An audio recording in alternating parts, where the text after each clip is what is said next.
Bw'obanga oyagala kubeera n'omululu, ab'omululu bangu okuwa obutwa. Because their appetite is uncontrollable. They can eat anything.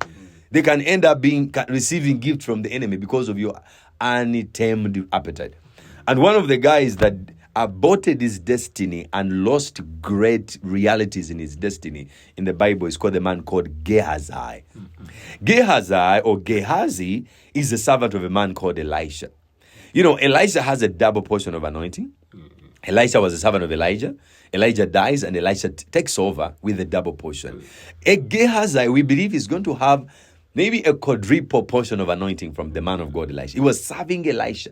But because the situation was not good, like you're a son of a pastor, you know how being a servant of a man of God, like especially like poor Chigandas, like you're serving a man like this, you don't have food, the rent, things are bad. Gehazi was experiencing the pain of serving the man of God, because this is a man that totally depends on God. He doesn't have a bank account.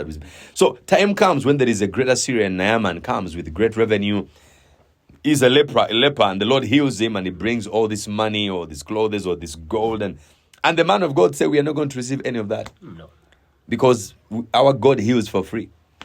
And that was the reputation of God. He's not going to receive the money from the Syrian commander so that this guy goes and say, I bought God to heal me. So Elisha told him, take your property. We don't want anything. Our God heals for free. And Gehazi, who was tired of poverty, tired of serving a man of God, and life is so hard, he looked at it as a lost opportunity. To cut the long story short, he runs after Naaman and he tells him, excuse me, sir, why you have... But no sooner had you left than the man of God received visitors, and he changed his mind. He has sent me to collect money from you and clothes. And Naaman, stopped the donkey and his camels and gave him all the stuff, and he went and hid in his house. And he came back to the presence of the man of God to serve. And the man of God asked Gehazi when he came back, where did you go, Gehazi? And Gehazi said, your servant did not go anywhere. He's lying. And then Elisha says this. Then he said to him, did not my heart go with you when the man turned back from his chariot to meet you? And then he says something that I want to highlight as I finish, dear listeners.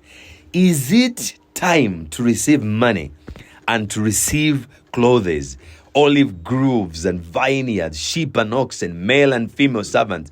Then verse 7 says, therefore, the leprosy of Naaman shall cling to you and your descendants forever. And he went out from his presence leprous as white as snow. So Elisha is releasing a curse. The property that God rejected, and Gehazi chased after them, and he received the same curse that left the Assyrian commander Naaman. He received the leprosy because of covetousness. Many young people have aborted their destiny because of lack of contentment. You have lost your contentment. Many of you have been used just to get a smartphone. You lose your virginity. That's destiny, because somebody has promised you a smartphone. Somebody has promised to pay your rent and, pay you a little bit of money, and they sleep with you and you get HIV and be